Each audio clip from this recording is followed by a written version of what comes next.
있습니다.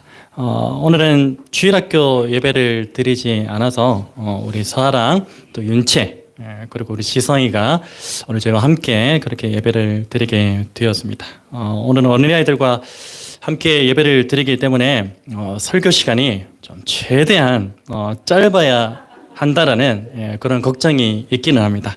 아이들의 집중 시간은 한 7분 정도, 많아도 10분 정도밖에 안 된다는데 그래도 10분, 7분 정도는 할 수 없고 어쨌든 제가 최대한 이렇게 짧게 하도록 노력을 해볼 테니까 우리 아이들을 배려하는 차원에서라도 최대한 한번 배려를 해보도록 하겠습니다. 아무쪼록 오늘 이 성탄 예배를 통해서 오늘 저와 여러분에게 주시는 이 하나님의 말씀이 우리 어린 아이로부터 노년에 이르기까지 이 모든 세대 가운데 동일한 은혜로 다가오기를 주님의 이름으로 축복합니다. 여러분 오늘 특별히 어린아이들과 함께 예배를 드리기 때문에 우리 어린아이들에게 한번 질문을 해보려고 합니다. 우리 긴장되죠? 우리 서아랑 윤채 벌써 긴장을 하고 있는 것 같은데 긴장하지 마세요. 너무나 쉬운 질문이니까요. 누구라도 쉽게 답할 수 있는 질문입니다. 우리 서아에게 먼저 물어볼게요. 우리 서아는 평소에 가장 받고 싶었던 선물이 있다면 그게 뭘까요? 어떤 선물을 가장 받고 싶었죠? 대답을 못하는 거면 평소에 받고 싶은 선물이 없는가 봐요. 어떤 선물? 뭐라고 했어요? 투바투 앨범. 뭐요? 아이돌 앨범. 아이돌 앨범. 알겠습니다. 예, 벌써. 예, 혹시 아이돌 앨범 가지고 계신 분들은 우리 서에게 선물해 주시기 바랍니다. 예, 가능하면은. 예. 쌓여 있답니다. 누구 집에 쌓여 있대요. 예. 다음 주에 뭉탱이로 다 주세요.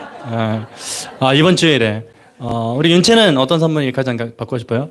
저도 앨범. 아이돌 앨범. 아이들이랑 아이돌을 좋아하는지 몰라도 그럼 둘이 알아서 나눠서 가져보세요. 혹시 아이돌 앨범 필요 없으신 분들은 두 아이에게. 근데 옛날에 뭐 동방신기 이런 거 주면 안 됩니다. 옛날에 요즘에 누가 이제 어떤 아이돌이 유행하는지 잘 모르겠는데 저 아이들이 원하는 눈높이에 맞춰가지고 선물을 해주셨으면 감사하겠습니다. 마음에 감동이 오시는 분들은 저 아이들에게 최신 아이돌 그 앨범을 좀 선물해 주시기를 바랍니다. 얼마인지는 잘 모르겠지만 우리 지성이 어디 있죠? 지성이 가래가 있잖아 보이는데 지성이는 어떤 선물을 평소에 받고 싶었어요? 딱히 없어요. 딱히 없어요. 목사님이랑 똑같네요. 목사님도 딱히 없어요. 자, 오늘 주일학교 아이들을 위해서 사실은 선물을 많이 준비했어요.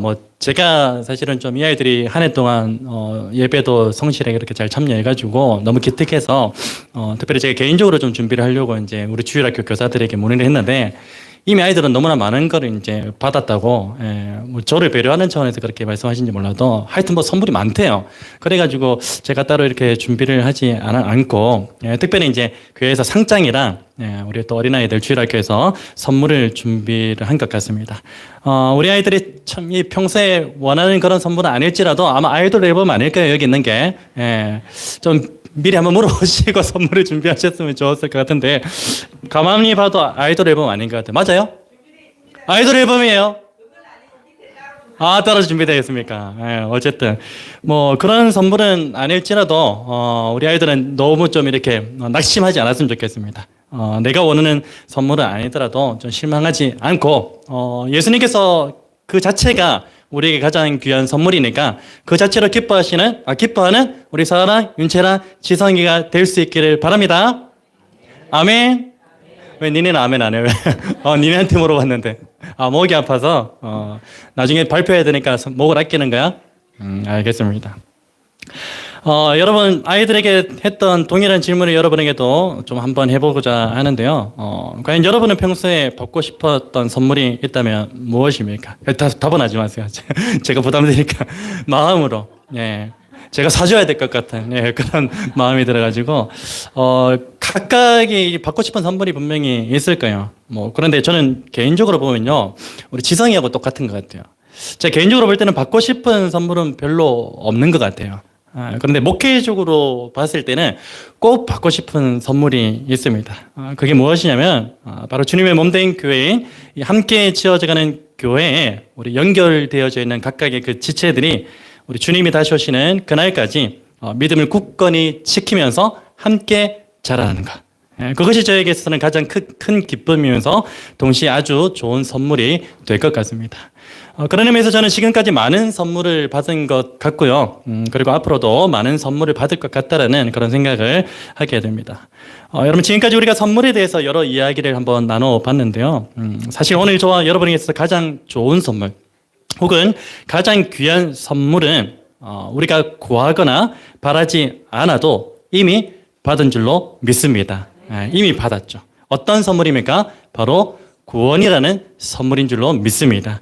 에베소 2장 8절은 우리에게 이미 받은 가장 귀한 선물에 대해서 이렇게 증가하는데 화면에 나오는데 함께 읽어보겠습니다. 시작.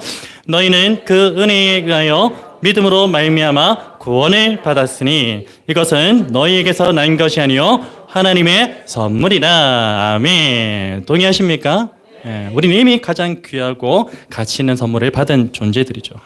여러분 오늘 저와 여러분이 예수 그리스도를 통하여 받게 된 이 구원이라는 선물은요, 이 세상의 그 어떤 것보다도 가장 가치 있고 가장 귀하고 보배로운 것인 줄 믿으시기를 축원합니다. 고린도서 4장 7절 말씀에 보시면요, 이런 말씀이 있습니다. 우리가 이 보배를 질그릇에 가졌으니, 그 보배가 누구입니까? 예수 그리스도죠. 예수 그리스도를 통한 그 구원이 우리 가운데 주어졌다는 것입니다. 이는 심히 큰 능력은 하나님께 있고 우리에게 있지 아니함을 알게 하려 함이라. 이렇게 말씀하고 있습니다. 여러분 오늘 저와 여러분에게 은혜로 주어진 이 구원이라는 선물이요, 왜 이 세상의 그 무엇보다도 귀하고 가치 있고 보배로운 것입니까? 그것은 다른 이유가 없습니다. 바로 이 구원이라는 선물은요, 사람의 힘과 지혜와 능력으로는 절대로 얻을 수 없는 것이기 때문입니다. 우리가 기존에 받는 선물들은 어떻습니까? 그냥 우리 힘대로, 지혜대로, 생각대로 어떤 능력만 있으면 누구에게나 그 선물을 줄 수가 있습니다. 그러나 이 구원이라는 선물은요, 절대로 사람의 능력과 지혜와 힘으로 줄 수가 없는 것입니다. 그래서 이 선물이 가장 귀하고 가치 있고 보배로운 선물이라는 것이죠. 마태복음 19장에 보시면요, 예수님께서 이 구원과 관련해서 낙타가 바늘기로 들어가는 것이 부자가 하나님의 나라에 들어가는 것보다 쉽다라고 그렇게 말씀하셨습니다. 이때 제자들은 예수님에게 그렇다면 누가 구원을 얻을 수 있습니까라고 그렇게 질문을 합니다. 제자들의 이 질문에 예수님께서는 이렇게 대답하시는데요, 사람으로서는 할 수 없으나 하나님으로서는 다 하실 수 있느니라. 아멘. 이 구원과 관련된 문제는요, 절대 사람의 힘으로 할 수 없고 오직 하나님만이 하실 수 있는 것입니다. 여러분 그래서 우리가 받은 이 선물이요, 구원이라는 선물이 우리가 지금까지 누군가로부터 받은 선물보다 가장 귀하고 가치 있고 보배로운 것인 줄 믿습니다. 여러분 오늘 저와 여러분에게 이 은혜로 주어진 가장 귀한 선물인 이 구원은요, 어떤 상태를 의미하는 것이냐면 먼저는 요한복음 5장 24절에서 증가하고 있듯이 영원한 죽음의 형벌인 이 사망 가운데서 어디로 옮겨진 것을 의미합니까? 생명으로 옮겨진 것을 의미합니다. 이 구원의 선물이라는 것이. 그리고 로마서 8장 15절에서 증가하고 있듯이 원래 우리는 두려움으로 가득한 종의 신분이었어요. 근데 어떤 신분으로 변화되었습니까? 참 자유를 누리는 아들의 신분으로, 자녀의 신분으로 변화되었다는 것이 바로 구원의 선물의 의미입니다. 또한 에베소서 5장 8절에서 증가하고 있듯이 이 흑암의 권세에서 우리는 이제 벗어나서 어떤 자녀? 빛의 자녀가 되었다는 것을 의미하는 것입니다. 오늘 본문은 오늘 우리에게 이 은혜로 주어진 구원이라는 이 선물이요, 얼마나 가치 있는 것인지를 다시 한 번 더 상기시켜 주는 본문입니다. 먼저 이 말라기라는 책은 우리가 잘 알고 있듯이 이 구약 성경 중에 가장 마지막으로 기록된 그런 성경입니다. 그리고 말라기와 신약 시대의 그 공백기가 한 몇 년 정도 있는 걸로 기억하시죠? 400년 정도 그렇게 있는 걸로 보입니다. 그래서 이 시기를 가리켜서 우리는 어떤 시기라고 이야기하냐면 소위 하나님의 침묵기라고 그렇게 이야기하기도 하는 것이죠. 사실 오늘 본문이 4장 전체의 내용은요, 이 구원에 대한 소망의 메시지로 가득합니다. 이 4장 전체가. 그런데 말라기서가 기록될 당시 사람들은요, 구원에 대한 소망의 메시지를 분명히 듣기는 들었지만 당시에 이루어졌습니까? 이루어지지 않았어요. 최소한 5세대 이상이 지나도록 그 소망은 전혀 보이지가 않았습니다. 여러분 당시 이 사람들의 입장이 어땠을까요? 소망, 구원에 대한 그 소망의 메시지를 들었는데 우리 세대에도 이루어지지 않고 다음 세대도 이루어지지 않고 그런 사실을 볼 때에 세월이 가면 갈수록 어떤 생각이 들었을까요? 왜 하나님은 우리에게 계속해서 침묵하고 계실까라고 하면서 그 소망의 불빛이 점점 희미해지지 않았겠습니까? 그런 암울한 영적 상황 가운데 이들이 놓여 있었던 것입니다. 여러분, 그런데 사실 하나님께서는요, 약 400년이라는 그 긴 시간 동안에 침묵하셨습니까? 아닙니다. 하나님은 창세 이후로 지금까지 절대로 침묵하신 적이 없어요. 이 400년이라는 긴 시간 동안 침묵하신 것이 아니라 인간의 죄를 사하시고 영생을 주시기 위해서 독생자 예수 그리스도를 이 땅에 보내실 준비를 하고 계셨던 것입니다. 사람의 눈에는, 사람의 생각에는 마치 하나님 침묵하는 그 시기인 것처럼 보이지만 그 가운데서도 하나님은 계속해서 준비하고 계셨던 것이죠. 여러분, 오늘 보면은 두 가지 예언의 성격을 지니고 있다고 볼 수가 있습니다. 어떤 예언의 메시지가 담겼냐면 바로 예수 그리스도의 초림적 예언의 메시지, 그리고 예수 그리스도의 재림적 예언의 메시지, 종말론적 예언의 메시지죠. 그 두 가지의 메시지가 이 본문 안에 담겨져 있다고 볼 수 있는 것입니다. 여러분, 여기서 예수 그리스도의 초림적 예언의 메시지가 그러면 무엇을 말하냐면 이 말라기서가 기록될 그 당시에 하나님의 백성들이 이 땅에 오실 메시아에 대한 소망을 말하는 것입니다. 그게 초림적 예언의 메시지입니다. 그리고 예수 그리스도의 재림적 예언의 메시지라고 하면요, 다시 오시겠다라고 약속하신 예수 그리스도에 대한 소망을 말하는 것입니다. 여러분, 오늘 본문을 마주하고 있는 우리는요, 현재 어떠한 위치에 있습니까? 오늘 저와 여러분요, 예수 그리스도로 이미 성취된 초림적 예언의 메시지를 누리고 있으면서 동시에 어떻습니까? 재림적 예언의 메시지를 소망하면서 살아가는 그러한 사람들이 오늘 바로 저와 여러분인 것입니다.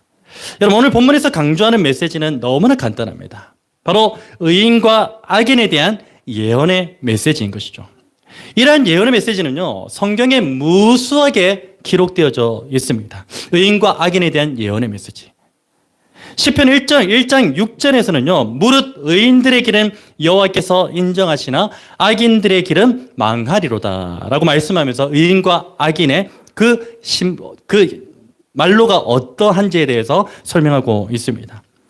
잠언 24장 16절에서도 대저 의인은 7번 넘어질지라도 다시 일어나려니와 악인은 재앙으로 말미암아 엎드러지느니라, 그렇게 말씀하면서 의인과 악인을 대조해서 그렇게 증가하고 있는 것을 볼 수 있습니다. 여러분, 오늘 본문을 통해서 저와 여러분이 현재 누리고 있는 예수 그리스도의 초림적 예언의 메시지와 현재 우리가 소망하고 있는 재림적 예언의 메시지가 무엇인지를 한번 살펴보고자 하는데요. 이 초림적 예언의 메시지와 재림적 예언의 메시지는요, 각각 그 시기만 다를 뿐이지 그 특징에 있어서는 거의 동일하다고 보시면 됩니다. 그래서 오늘은요, 이 초림적 예언의 메시지에 좀 중점을 두고서 오늘 본문을 좀 살펴보기를 원하고요. 특별히 2절 말씀에 좀 초점을 맞추어서 오늘 말씀을 살펴보고자 합니다. 우선 오늘 본문 1절을 보시면요, 우리가 보는 그대로 어떤 내용이 담겨져 있습니까? 악인에 대한 심판과 멸망에 대해서 말씀하고 있습니다. 사실 본문 1절은요, 초림적 예언의 메시지라기보다는 재림적 예언의 메시지에 더 가까운 것으로 그렇게 보여집니다. 실제로 보아도. 그러나 창세기 3장 15절에 기록된 우리 원시복음을 너무나 잘 알고 있지 않습니까? 그 원시복음의 관점으로 볼 때, 원시복음의 그 관점으로 이 악인에 대한 심판과 멸망을 바라보면요, 예수 그리스도의 초림을 통해서 악인에 대한 심판과 멸망이 완전히 이루어진 것은 아니지만 부분적으로 성취되었다는 것을 알 수 있기 때문에 오늘 본문 1절 말씀은 재림적 예언의 메시지뿐만 아니라 초림적 예언의 메시지도 함께 담겨져 있다고 보아야 하는 것입니다. 여러분, 오늘 우리가 눈여겨보아야 될 부분은 2절 말씀인데요, 우리 함께 2절 말씀 읽어보실까요? 시작. 내 이름을 경외하는 너희에게는 공의로운 해가 떠올라서 치료하는 광선을 비추리니 너희가 나가서 외양간에서 나온 송아지같이 되리라. 아멘.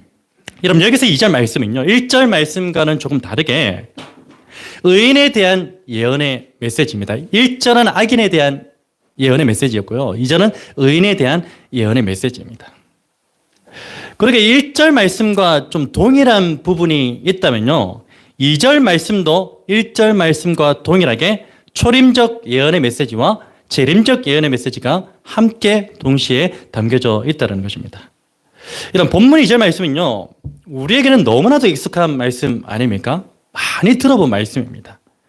여러분, 우리는 보통 이 말씀을 우리가 병고침을 위해서 간절하게 그렇게 기도할 때 인용하는 구절이기도 합니다. 그렇죠? 치료의 광선. 너무나 쉽게 우리가 인용하는 구절이기도 한 것이죠. 그런데 사실 이 구절은요, 1차적으로는 영적인 부분에 관한 내용으로 봐야 됩니다. 그러게 2차적으로는 병고침에 관한 내용도 틀리지는 않습니다. 그래서 우리가 그 구절을 인용하는 것이죠. 특히 2절 중반부에 보시면요, 치료하는 광선이라는 이 단어가 있습니다. 이것이 의미하는 바가 바로 영적인 그런 부분인 것입니다. 우선 이 치료라는 이 단어를 한번 살펴보면요, 이 치료의 개념은 사람이 절대로 고칠 수 없는 불치의 병에 관한 것입니다. 우리가 치료하면은 모든 병을 그렇게 가리키잖아요. 근데 지금 오늘 말라기에서 지금 증거하고 있는 치료에 대한 병의 위중 상태는 무엇이냐면, 뭐 간단한 감기 이런 게 아닙니다. 절대 사람의 힘으로는 고칠 수 없는 그 불치의 병을 의미하는 것입니다. 여러분, 사람으로서는 절대로 고칠 수 없는 이 불치의 병이라는 것은요, 육체 가운데도 존재하지만 또 어디에도 존재합니까? 영적으로도 존재합니다. 여러분, 사람으로서는 절대로 고칠 수 없고 오직 하나님만이 고칠 수 있는 이 불치의 병은요, 무엇과 관련되어 있습니까? 구원과 관련되어져 있습니다. 앞서 마태복음 우리가 19장에서 살펴보았듯이 이 구원의 문제는 사람으로서는 절대로 할 수 없고 오직 하나님만이 해결해 주실 수 있는 부분이라는 사실을 잘 알고 있습니다. 그래서 오늘 본문 2절에서 말씀하는 이 불치의 병은요, 구원의 문제와 연결시켜서 보아야 하는 것입니다. 그리고 2절에서의 광선이라는 그 단어의 의미는요, 정확하게는 광선하면 뭡니까? 우리가 흔히 생각할 때 뭐 레이저처럼 막 이렇게 뭐 쪼아대는 뭐 그런 것처럼 그렇게 이해하기 쉽잖아요. 근데 실제로 이 광선이라는 단어의 정확한 의미는요, 날개를 뜻합니다. 날개예요, 날개. 여러분, 성경에서 날개라는 것은 보통 어떤 의미로 사용됩니까? 생각해 보시면 날개, 보호, 그렇죠? 그리고 뭡니까? 인도. 보호와 인도라는 그런 의미에서 이 날개라는 단어를 사용하고 있습니다. 제가 예를 들어서 한 2구절 정도를 준비해 봤는데 많은 구절이 있습니다. 그런데 어떻게 이 날개가 보호와 인도를 상징하는 것인지 그것에 대해서 한번 알아보기 위해서 한 2구절 정도 준비했는데, 이사야 31장 5절 말씀에 보시면 제가 읽어드릴게요. 새가 날개치며 그 새끼를 보호함 같이 나 만군의 여호와가 예루살렘을 보호할 것이라. 그것을 호위하며 건지며 뛰어넘어 구원하리라. 바로 날개가 보호와 인도의 의미를 가지고 있는 것을 볼 수가 있습니다. 출애굽기 19장 4절 말씀에도 보시면은 내가 애굽 사람에게 어떻게 행하였음과 내가 어떻게 독수리 날개로 너희를 업어 내게로 인도하였음을 너희가 보았느니라. 어떤 의미가 담겨져 있는 날개 가운데 인도 의미가 담겨져 있는 것입니다. 여러분, 2절에 나오는 이 치료는 광선이라는 단어를 우리가 한번 종합적으로 한번 고려해 보면요, 어떤 의미가 담겨져 있는 것입니까? 바로 이 단어를 초림적 예언의 메시지와 그리고 재림적 예언의 메시지의 관점으로 정리해 보면 이렇게 설명할 수가 있습니다. 잘 들어보십시오. 하나님께서는 영적 불치병으로 신음하고 있던 저와 여러분을 구원하시기 위해서 예수 그리스도를 이 땅에 보내셨고요, 우리에게 베푸신 그 구원을 굳건하게 지키시고자 그리스도께서 재림하시는 그날까지 우리를 인도하시고 보호하시는 분이시다. 이렇게 정리할 수가 있는 것입니다. 여러분, 이와 관련된 말씀이 빌립보서 1장 6절 말씀에 기록이 되어 있는데 우리 화면에 나오는데 같이 한번 읽어보시겠습니다. 시작. 너희 안에서 착한 일을 시작하신 이가 그리스도 예수의 날까지 이루실 줄을 우리는 확신하노라. 아멘. 여러분, 마지막으로 오늘 본문에서 치료하는 광선이 비추일 때는요, 어떤 일이 일어난다고 지금 증가하고 있습니까? 너희가 나가서 외양간에서 나온 송아지같이 뛰리라. 한번 믿음으로 선포할 것 시작. 너희가 나가서 외양간에서 나온 송아지같이 뛰리라. 아멘. 여러분, 이것은 한마디로 무엇을 뜻하는 것입니까? 바로 주체할 수 없는 기쁨을 의미합니다. 여러분, 오늘 저와 여러분이 하나님께로부터 구원의 선물을 받았을 때를 한번 상기해 보시기를 바랍니다. 어떠했습니까? 오늘 저와 여러분 역시도 본문 2절의 반응과 동일하지 않았습니까? 그때를 상기해 보면요, 마치 이 찬양의 가사가 떠오릅니다. 저는 바로 이 찬양의 가사가 떠오르더라고요. 대충 짐작은 가실 거예요. 주날 구원했으니 어찌 잠잠하리. 기쁨의 찬송 드리리. 주내 죄사 했으니 어찌 잠잠하리. 기쁨의 경배 드리리. 주를 향한 나의 사랑 멈출 수 없네. 멈출 수 없네. 주를 향한 나의 열정 멈출 수 없네. 멈출 수 없네. 나 기쁨에 춤추리. 내 모든 슬픔 바꾸셨네. 나 기쁨에 춤추리. 내 모든 삶 주 안에 있네. 아멘. 사랑 믿음의 형제 자매 여러분, 간절히 바라기는요, 오늘 저와 여러분의 죄를 사하시고 영생을 주시기 위해서 이 땅에 오신 예수 그리스도의 성탄을 맞아서 오늘 저와 여러분에게 베푸신 가장 귀한 선물인 이 구원의 은혜와 그 큰 기쁨이 오늘 저와 여러분의 삶 가운데서 온전히 회복되어지기를 우리 주 예수 그리스도의 이름으로 축복합니다. 점점 사그라지는 것이 우리 인간의 연약함이긴 해요. 첫사랑을 우리가 기억하면은 그 당시를 기억하면 너무나 기뻐요. 이 세상 그 무엇과도 바꿀 수 없는 그 기쁨이 우리에게 주어졌더라고요. 근데 세월이 지나면 지날수록 어떻습니까? 점점 그 기쁨이 희미해져요. 세상에 보기 좋은 것들이 너무나 많아가지고 세상의 기쁨이 하나님의 기쁨을 덮어버리는 그런 연약한 인생을 우리가 살아가고 있는 것이죠. 그러한 시점 가운데 오늘 우리가 이 성탄을 맞아서 그 기쁨이 다시 한 번 더 회복되어지기를 바란다는 것입니다. 여러분, 무엇보다도 예수 그리스도께서 다시 오시는 그날에 이루어질 구원. 지금 우리는 신학적으로는 현재적 구원을 누리고 있지만 예수 그리스도께서 다시 오시는 그날에 이루어지는 구원은 신학적으로 미래적 구원이라고 하죠. 곧 이 세상 무엇에도 방해받거나 공격당하지 않는 완전한 구원에 대한 기쁨을 사모하시는 저와 여러분이 되었으면 좋겠습니다. 오늘 저와 여러분이 지금 현재적으로 누리고 있는 이 구원은요, 하나님께서 베푸신 구원은 너무나 완전한 건데 우리가 완전하지 않아서 그 기쁨을 온전히 못 누리고 있는 거거든요. 자꾸만 우리의 눈에 좋은 것들이 많이 보여서 마음이 완악해져서. 그런데 예수 그리스도께 다시 오시는 그날에는요, 모든 죄와 슬픔과 고통이 사라지는 날이죠. 연약함도 사라지고요. 그래서 우리에게 베푸신 그 완전한 구원을 온전히 누릴 수 있다는 것입니다. 여러분, 그때의 구원에 대한 기쁨을 생각하면 가슴에서 뭔가 올라오지 않습니까? 맞아. 내가 지금 누리고 있는 이 구원의 기쁨은 장차 예수 그리스도께서 재림하시는 그날에 주어질 구원과는 비교할 수 없는 기쁨이 있지. 그 사실을 우리가 날마다 기억하면서 그 미래적 구원에 대한 구원을 사모하시고 기뻐하심으로 하루하루를 살아가시는 저와 여러분의 복된 삶이 되시기를 우리 주 예수 그리스도의 이름으로 축원합니다.